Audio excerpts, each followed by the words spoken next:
All right, welcome back. We are on the second page. We're starting with question 14. 14 says, write the equation of the line that passes through the point negative 2, 6 and is parallel to the line of y equals 5x minus 8.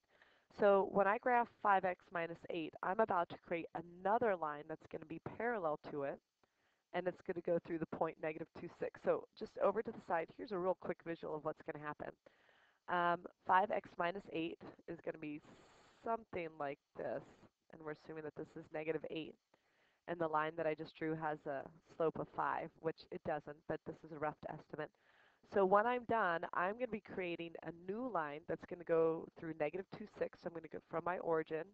I'm going to go over 2 and up 6. There's that x. And I'm going to make a line that's parallel to it. So when lines are parallel, that means they have the same slope. So the fact that my first line that I drew has a slope of a slope of 5, means my second line is going to have a slope of 5. So I can start my answer, y equals 5x. And again, what I still have to figure out is what b is. And since my line goes through this x and y coordinate, I'm going to take it and put in for y and x of the equation I just wrote. So y is 6, um, m is 5, x is negative 2. And figure out b again, my two steps, I'm going to multiply. And now to get b by itself, I've been doing a lot of adding. Sometimes it's subtracting. B ends up being 16. So I'm going to just erase my b now, and I'm going to turn it into 16. And, you know, my picture that I drew is not to scale, but if this is negative 8, then let's just hope that that's 16. Okay? All right, let's go to 15. Write the equation of the line that passes through the 2 points, 2, 3, and negative 5, negative 9. So again, what this means as far as the picture goes, I'm going to erase this one, is that if I drew a line, or if I have a point at 2, 3, which we could say is about here, and negative 5, negative 9, I'm drawing this line. So first thing I'm going to do is figure out the slope, which means I'm going to subtract my y's. And I prefer to do this 3 minus negative 9, which means I'm going to subtract my x's the same way, so 2 minus negative 5. Again, I'm going to add the opposite, and when I'm done, I get 12 over 7. So for a slope, I don't mind 12 over 7. I can write that down. And now I'm going to pick one of these 2 points. Now, it doesn't matter which you pick, but I would rather work with the smaller and the positive numbers. So I'm going to take the 3, put in for y, and instead of 12 over 7, I'm actually going to turn 12 over 7 into a decimal, and I'm going to let my calculator do that. And 12 over 7 is just worth 1.7.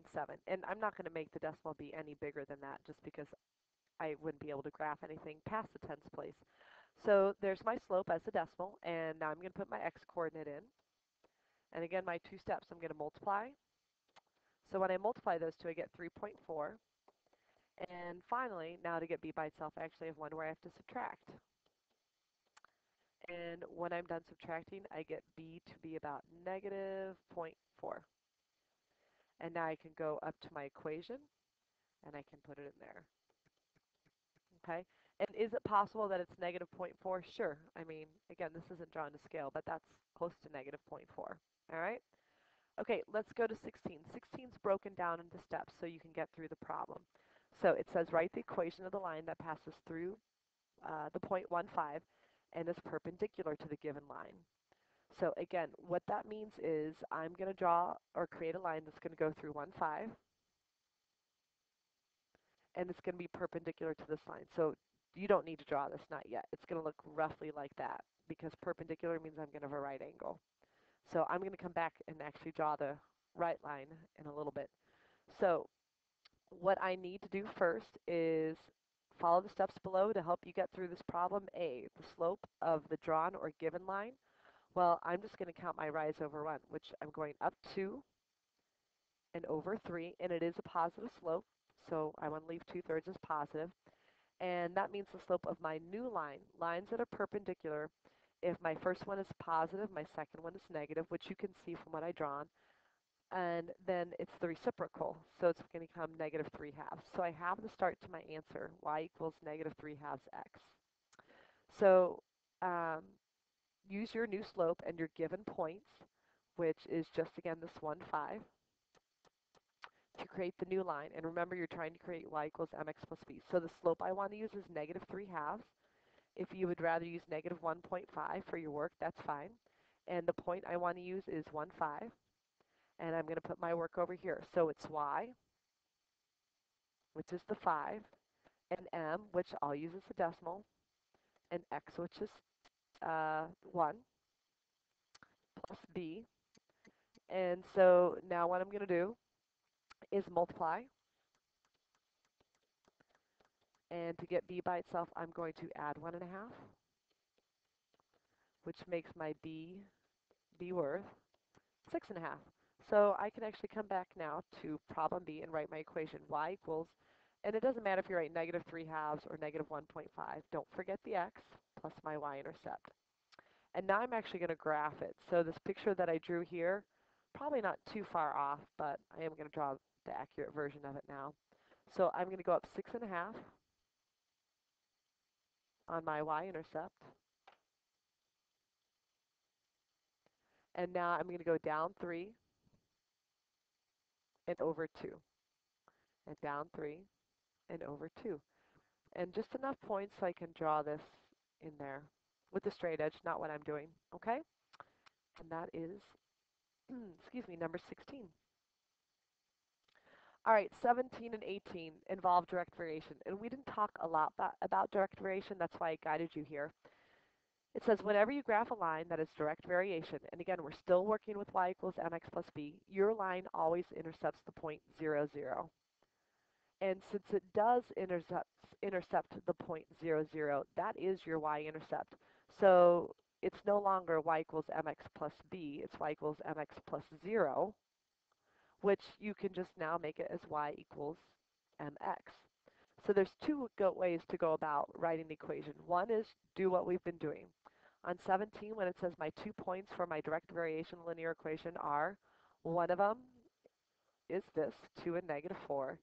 And the other point, since it's direct variation, means it's 0, 0. And then you can subtract your y's. You can subtract your x's, same way. And my slope is negative 2. So now I've got my equation, y equals negative 2x. If you want to put plus 0, you're more than welcome to, but y equals negative 2x is perfect.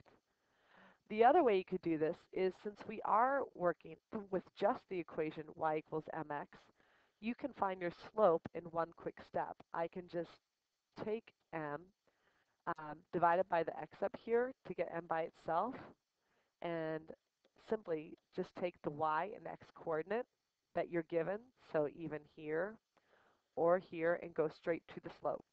So if I do that on this one, my slope is just my y coordinate over my x coordinate, and I'm done. But again, you could go about this a long way. My 2 points, that's a typo, are 0, 0, and the point that I gave you. And you can subtract your y's, and then your x's the same way, and you'll still get the same slope. Okay? So, does the following show direct variation? If so, write the equation that relates x and y. Well, it's kind of going with that idea. If my slope is whatever y over x is, whenever I divide y over x, I should be getting the same slope. So I'm going to move this down here. So on my first point, 2 over 12. My second point, 1 over 6. I'm going to skip 0, 0. My next point, negative 1 over negative 6.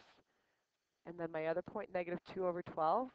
These are all worth the same fraction when I simplify them. They're all worth 1/6. They all have the same slope, so that's a good start. But the big thing here, in addition to that, is the fact that it goes through 0, 0.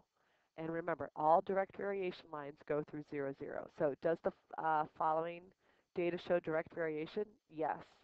What is it? Well, it's y equals 1/6x because we found the slope.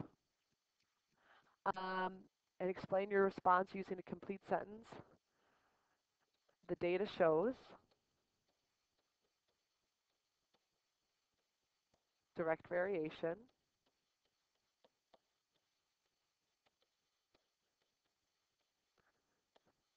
because the slope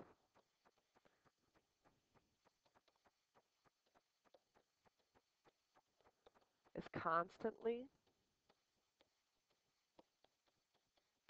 worth, oops, 1 over 6, and the 0.00 is part of the data. And this is not the only way you could have written this, many different ways, so this is just what I said. Okay? All right, let's go to the next page. I think that's it. So we're in our graphing. So this graphing, you're either graphing a V or you're going to be graphing a line, and then maybe the line has shading. So 20, 21, as soon as I see these absolute value bars, that tells me it's a V. So the first thing I'm going to do is graph my vertex, which is the opposite of H. Remember, here's the formula. I'm going to erase it in just a second. H is inside the bars, K is outside the bars, but both H and K are added while A is being multiplied to the bars. Okay? So on 20, when I look for something inside the bars for being the opposite of H, there is nothing. So it's just 0. And then my K as is, assuming it's all addition, is going to be -1. So here's my vertex at 0, -1. And then my slope is 3/2. The fact that it's positive says I have a regular V. So from my vertex point, I should go up 3 and to the right 2 and left 2. And then I'm just going to keep that pattern up. And once I've got a good V, I can take my straight edge and draw my line. So on 21, when I'm going for my vertex and I look the opposite of H, I'm going to add the opposite. I'm going to get 5, 6. So there's my vertex, so over 5 and up 6. And when I look for A, the negative here says it's upside down, but what's negative? I'm going to put a 1 in here, so a -1 over 1. So from my vertex, I'm going to go down 1 and to the left and right 1, and just keep that pattern up to get my V shape. So it's only absolute value bars that are going to give you the V shape. So when you look at 22, no absolute value bars, we've got a line. F of x is just y. This is just y equals mx plus b. My m is 2. My y-intercept b, 3/2 is 1.5. So I'm just going to estimate that point. Here's 1.5. Y-intercept, not x-intercept. And from here, it's a positive slope, so it's going uphill. So if I go up 2, I need to go to the right 1. Had I gone down 2, then I would go to the left 1. And just get enough points on there so you can get your straight edge and draw a nice line. Okay? Let's take a look at 23. So 23 is a little different because I have the inequality sign. So since it's just greater than, I'm going to have a dashed line. And I also need to remember to shade. So I'm not going to rearrange this and get this into y, mx plus b. I'm going to use the 0. So if x is 0, remember you just cover up the x and you have a little math problem. To get y by itself, I divide by 2, and when I'm done with that, y is worth 1.5. And as soon as I know that point, I'm going to the y-axis and putting a point at 1.5. And then I'm going to repeat this, but this time I'm going to make y be 0. So I'm going to cover it up, and then I'm just looking at the fact that x is 3. And I'm going to go straight to the x-axis and put a point. Now that's enough. I can draw my line, but if I look at what my slope is, it's going up 1.5 and over 3. So I could technically, from any of these points, go up 1.5 and over 3 if I want to get a better, drawing of my line.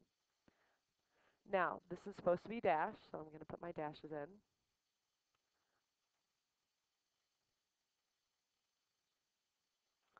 And then the other thing is I have to test a point.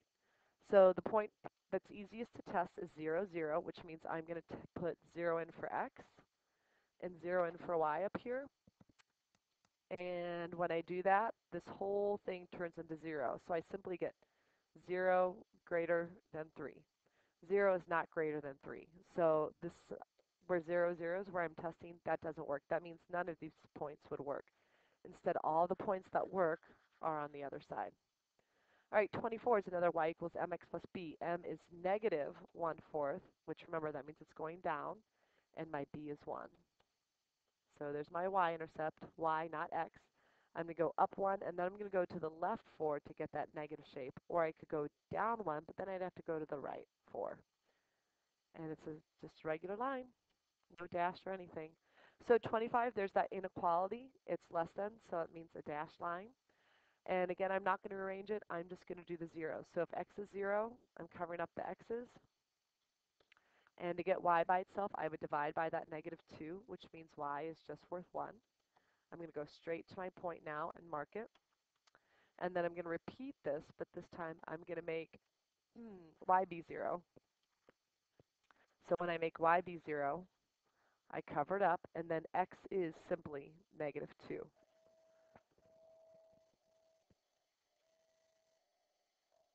So I can get my slope again, which is up 1 over 2, so I could get a few more points, and then a dashed line. And now to shade, I'm going to go back to the original equation,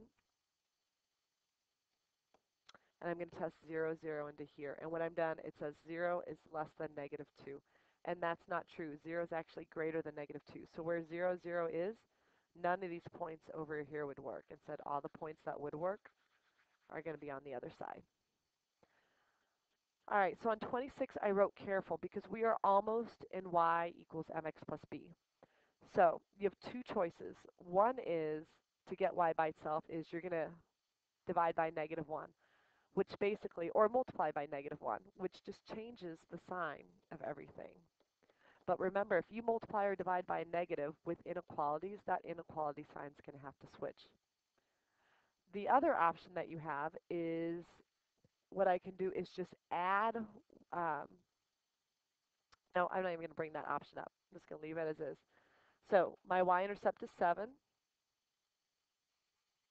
and my slope is negative 1. And again, negative 1 means it's going down.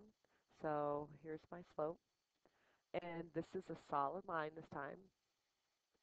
It's solid because the greater than or equal to. And now when I test my point, you can test in your original one or your new one. I'll just do the original one. And if I put 0 in for y and 0 in for x, I get this. So is 0 greater than negative 7? Yes, it is. So this point that I tested worked. That means all these points over here are going to work. Okay? All right, and that is your review. That's it. So you can also look for the printable answer key on WebGrader. We'll see you later.